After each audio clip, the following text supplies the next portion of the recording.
Hello, I'm Jonah, I'm Kevin. and we are from I Killed the Prom Queen, and you're watching Grasser Production. First of all, guys, thank you for taking your time.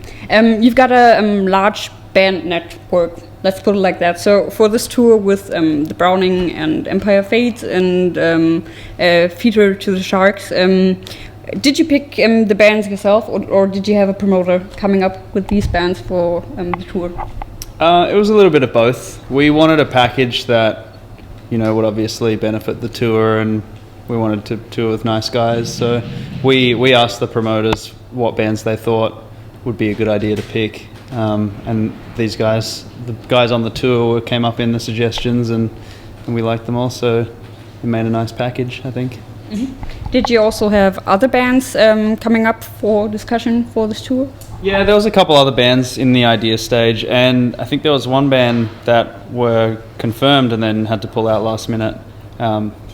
So yeah, okay. It's one of those things. All right, let's talk about your support for other bands, for the Ghost Inside especially.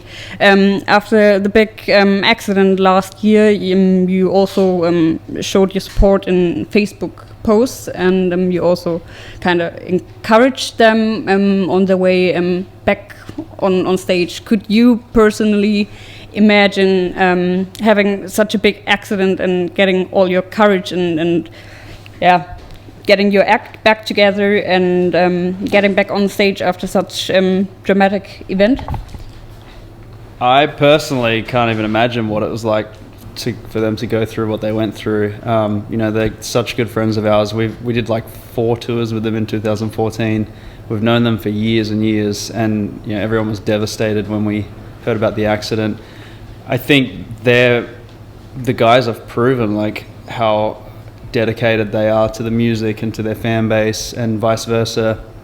They've already come such a long way with overcoming a lot of their injuries, and not just the physical injuries, but the mental side of being involved in an accident that traumatic, and having to overcome so many just terrible things. We try and keep in touch with the guys, and we've been watching progress videos on how they're doing, and it's brought tears to my eyes seeing Andrew walk for the first time on his prosthetic leg, and we wish them all the best, and we want to do anything we can to support them, and we encourage everybody else to. And I don't think we need to do that, because the entire scene all over the world, everyone in the industry, other bands, all the fans have all really shown their support for the Ghost Inside, and I think that's really going to help them come back, and we'll definitely see them on stage again.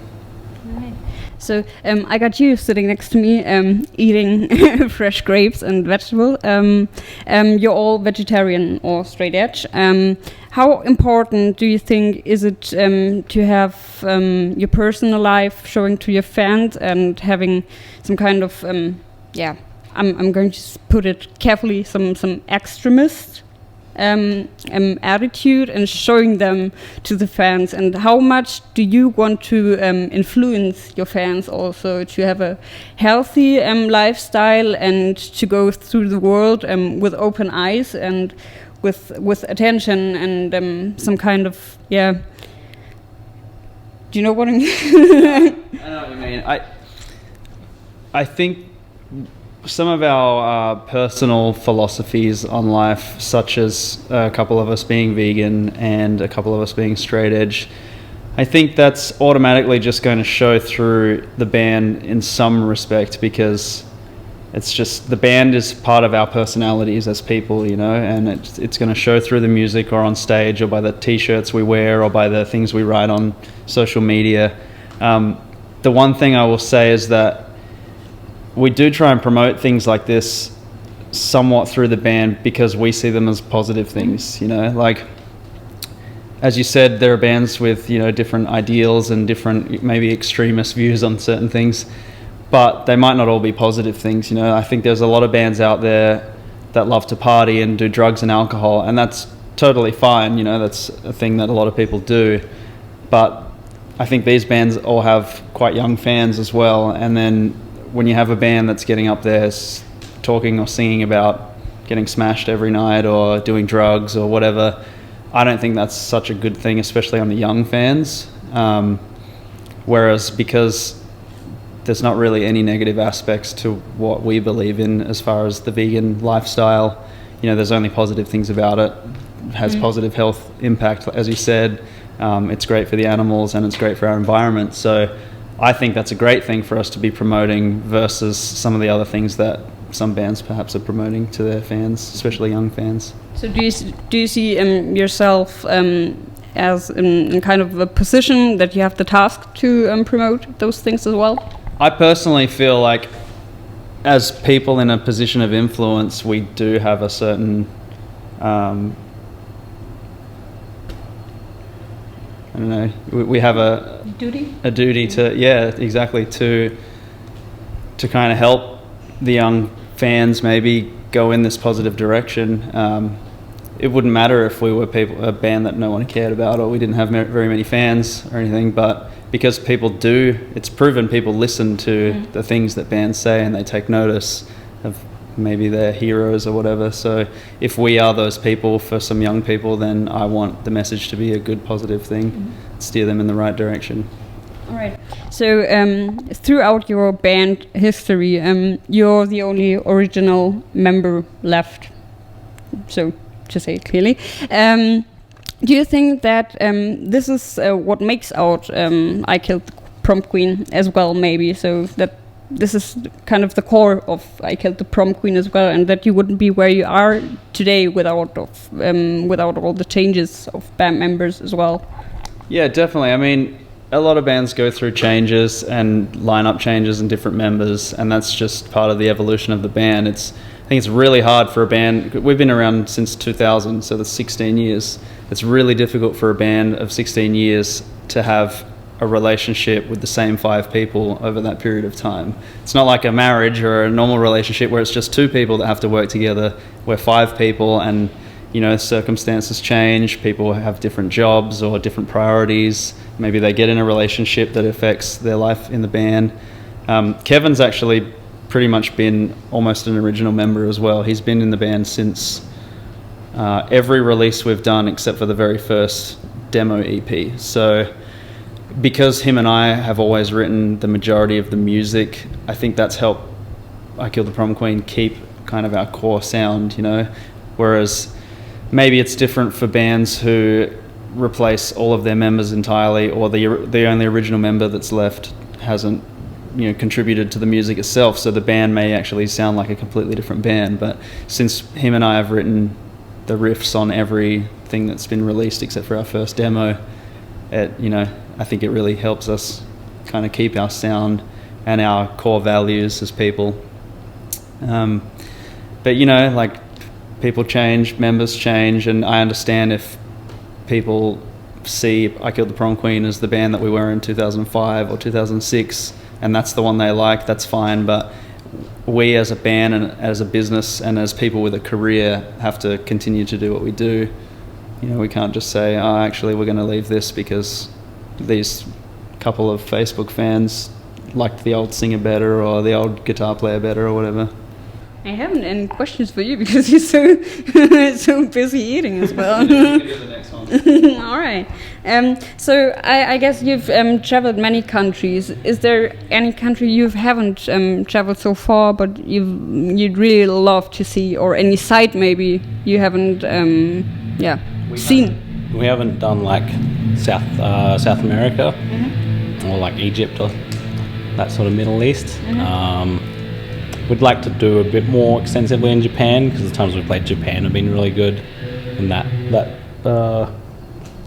sort of part of the world. Personally, no, I've seen everything I want to see. Really, I'm pretty happy.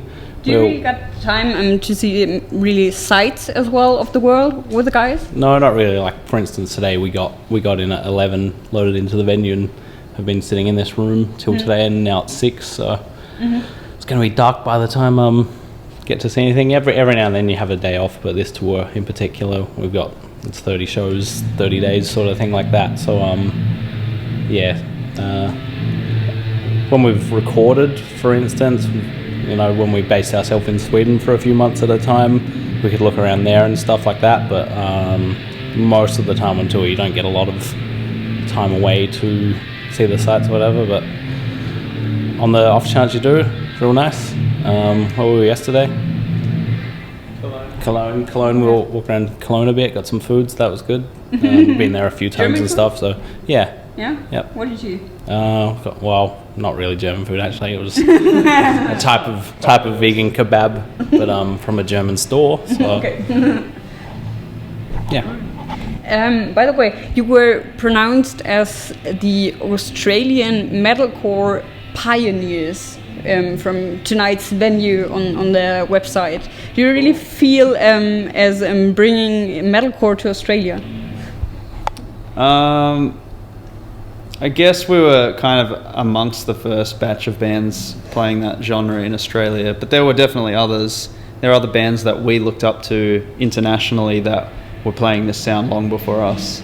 And there are a few bands in Australia, one band in particular, Day of Contempt, who are, I guess, a little bit more on the hardcore side, but still definitely had like a metalcore influence. They were one of the bands that we always looked up to a great deal, not only musically, but they were kind of... they would always set the benchmark for what Australian bands did. They were the first band to sign to an overseas record label.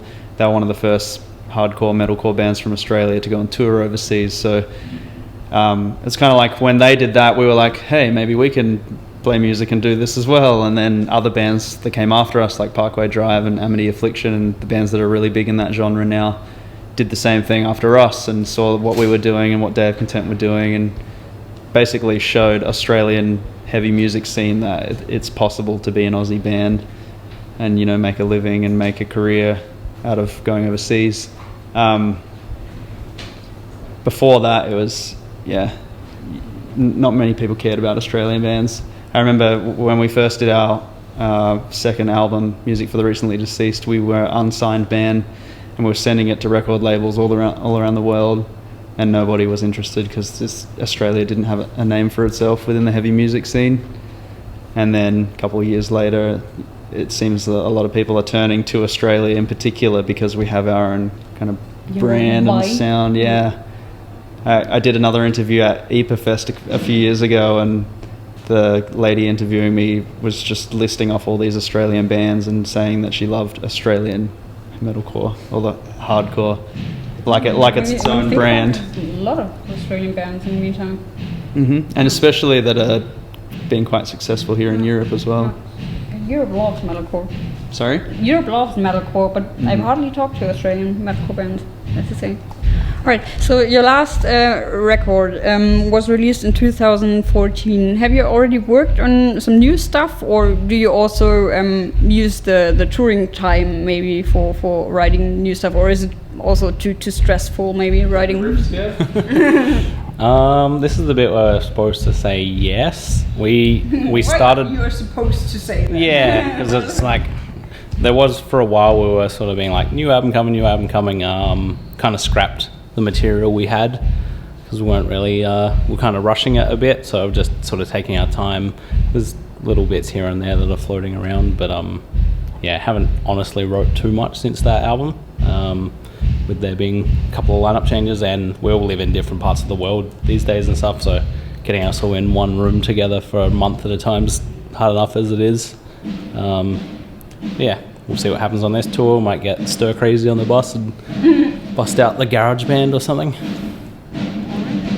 So you've already kind of announced a few goodbye or farewell tours as well, or had a farewell tour and then you came back, let's put it like that.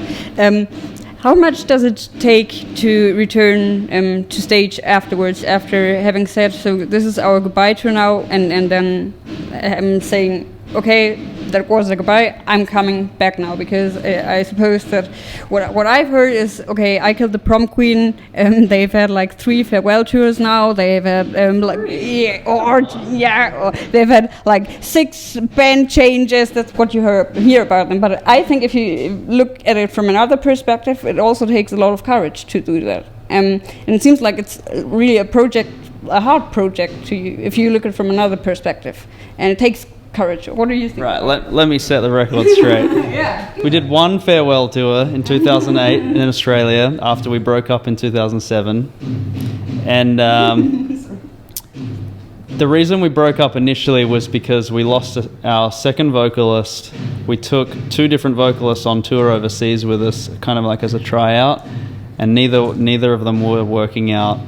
And it was at a point where the band had been touring consecutively for a long time with like lineup issues, and when we were touring overseas a lot in the beginning, to get our money's worth of spending so much money on international flights, we would tour America, Europe, UK, Europe again, and we would be spending like 4 months away from Australia at a time, away from home.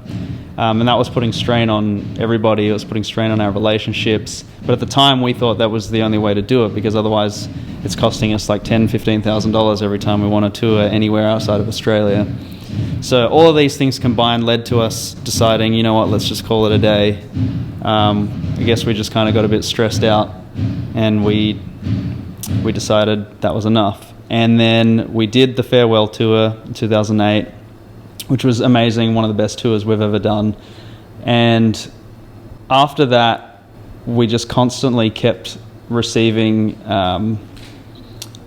attention from fans on Facebook, in person. A few of us started new bands. Kevin started a new band called In Trenches. I had joined 2 other bands. Our drummer at the time, JJ, began his band D's Nuts.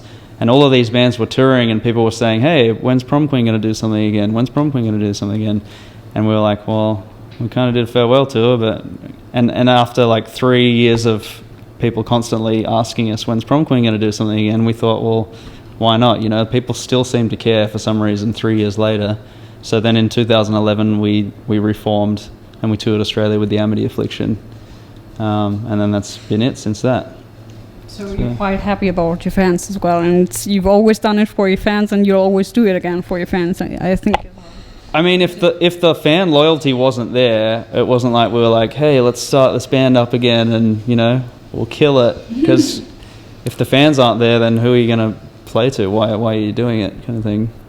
So do you think that another breakup could be like turned off or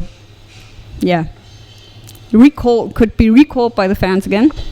John Bonham seems to get away with it, so he's rad. So you never know. Like that was 8 years ago that happened. That first breakup. We've slowed down the touring schedule a lot to make it a lot easier. Now, instead of being away from home 9 months of the year, now we'll go out for a month, go home, go to work for 4 months, 5 months, do another tour. So it's a bit more casual now, doing tours again. But you know, if we keep at that rate, there's no reason why it's getting the sort of strain that we had in 2007. So can't see us pulling a Fonzie again. You recorded Beloved in Sweden, as far as I know. Why did you do that? Because Australia is quite nice and sunny and beautiful, and in Sweden, I don't know. I can't imagine that it would be the first pick for someone from Australia. Hey, let's go to Sweden. Sure, I'll tell you why. Well, when we first recorded in Sweden, it was in 2005, and at that point in time, I can't explain to you why, but for some reason, no recording coming out of Australia was on par in quality with the recordings coming out from the rest of the world. So we had recorded in different studios in Australia, and when you compare it with other bands' overseas records, it was never as good. And so we just thought, you know what, instead of spending thousands and thousands of dollars trying to record at all these different studios in Australia, let's just pick one that we know has really great results. And we picked the studio in Sweden because the producer Fredrik Nordstrom had recorded like every one of our favorite bands at the time. A lot of Swedish metal bands like In Flames and Soilwork and Dark Tranquillity. He's done so many cool records, and the production is phenomenal. So we took a chance and we reached out to him and asked if we could record with him, and he had the time available. So that's why we went there initially, and then that's also the reason we went back to him, is because we didn't want to risk going somewhere new where maybe the quality of the record wouldn't be as good as the last album we put out. All right, so for the future, could you also imagine going back to Sweden again, or will you risk something new?